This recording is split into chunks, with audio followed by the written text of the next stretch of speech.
everybody, I'm back and I think I got it. Woohoo! I made my process video and I think it's a lot better. It kind of reminds me of how it was when, how I made them when I first started. So I'm really excited about that. I just want to let you guys know that I did have to cut out 10 minutes of this because I'm rusty with scrapbooking. I warned you all. There was, before this, I had like literally 10 minutes of me trying to do the packaging technique. And I was mixing the Heidi Swap Shine with gesso. Why? I don't know. I wanted to create a paste and I couldn't find paste. All I found was gesso. And I was like, why is it so runny? I don't remember it being like this last time. And it's the paste that I wanted.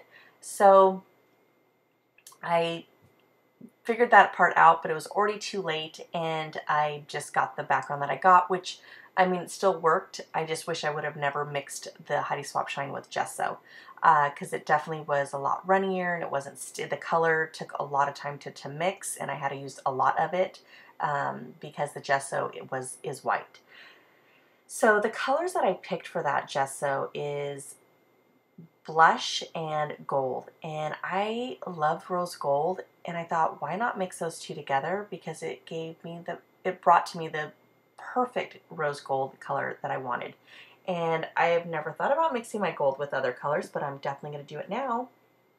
It didn't it didn't overpower the rose or the blush. It's not rose blush, it's just a blush that it's called. But it didn't overpower it. It just gave enough hint of rose, or not rose, but gold. So then, like I said, I did the packaging technique, and when I first started this layout, I was actually going with a different look. I was cutting by Notes and Things by Crepe Paper strips the width of that picture, and it was going from the top of the page to the bottom, and it created a very heavy look, and that was not what I wanted. And so I wanted this layout to be very light, not too much color, just little pops of it. And in fact, I didn't even so much as layer the picture, but with only one sheet. And that was by Susan Branch from like 2003. I think it was like a QVC paper. It's just white and pink stripes. It's very pretty.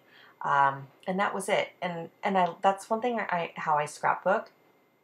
I'll tend to like put a ton of ephemera packs and tons of layers, and then the next processing video you get, there's like hardly anything on my page at all. And that's the beauty of scrapbooking. I love pretty much all styles.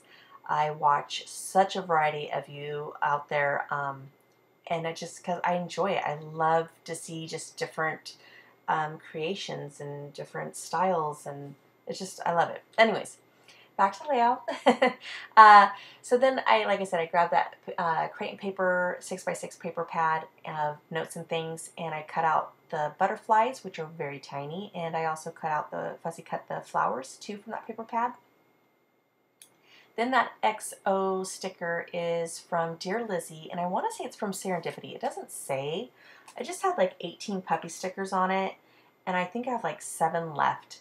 And I'm trying to use them up with whatever layout I possibly can. So if I find a good one, then I'm definitely going to use it. Then I also used a Doodlebug white doily, and then that pink strip of a sticker, that was from October Afternoon, Ducks in a Row, and it's a Boys and Girls Baby line. And I used a lot of that for both my daughter and son's first album. Which is what I'm working on right now, and I'm almost done with her album.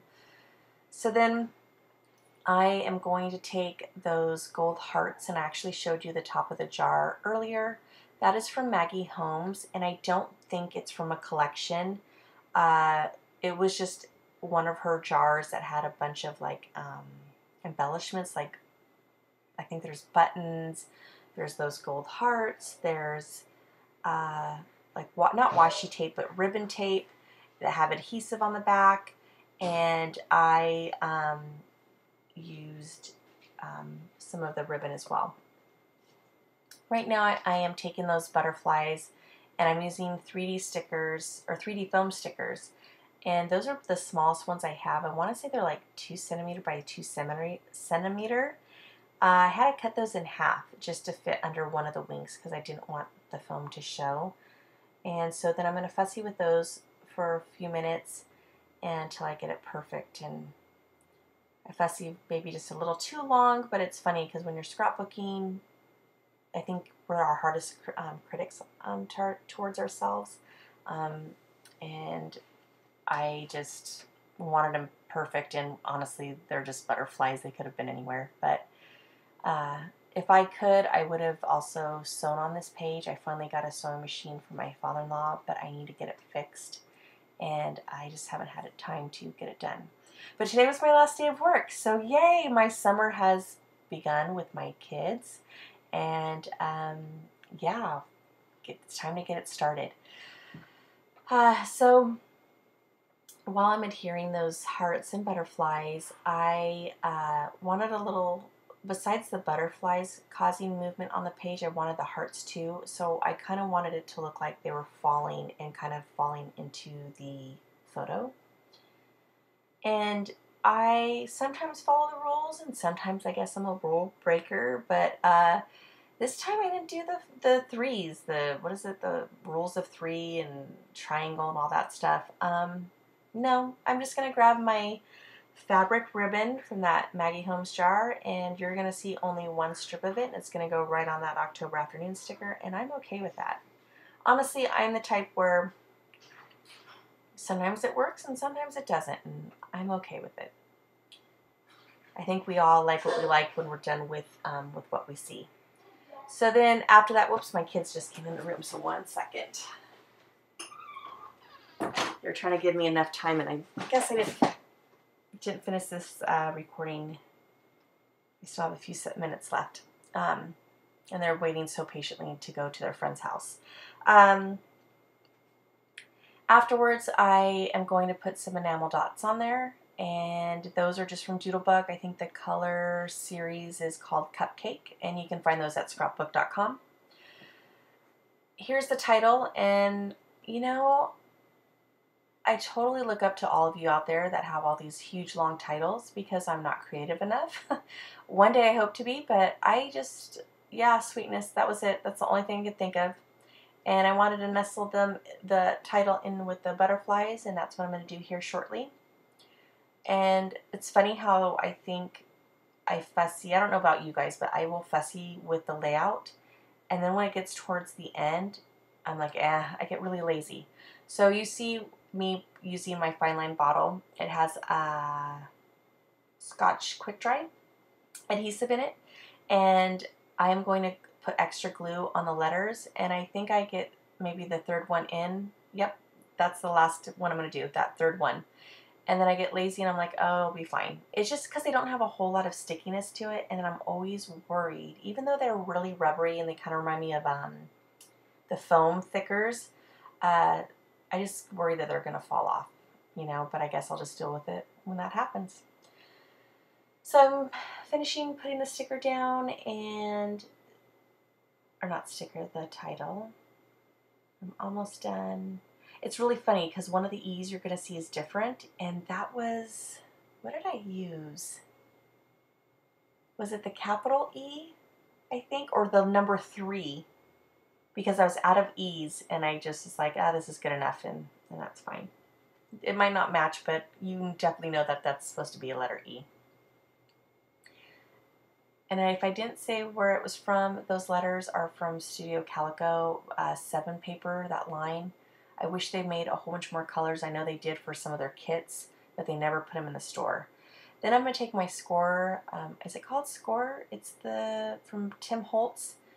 It's the circle with the blades in between, and I'm just going to kind of score rough up the edges and kind of create that little vintagey look. I definitely think that it goes with this layout. After that, I'm now going to grab my Maggie Holmes phrase stamp, roller stamp, and I'm going to use the Delgada, I think it's called, ink, and it's in gold, and pick the phrase Treasured Memories, and I'm going to stamp that a few times until it fades, and that's just me trying to look at the picture or layout, make sure it looks good, and there I go stamping that phrase. I'm trying to figure out where I want it. And then after that, I'm going to grab my date stamp and I'm going to mess it up. I actually put October 1st of 2010. Yeah, if that's the true date, she wasn't even born yet. She was in my tummy. And so I quickly took the paper towel, wiped it up, and then used gesso to kind of cover it up. And really you can't see, and then I just used the correct date. And it's fine. You can see in this picture a little bit, but you can't really see it the layout. There's some close-ups for you guys, and I am all done. I hope you guys enjoyed this layout, and I'm so excited I brought another one to you.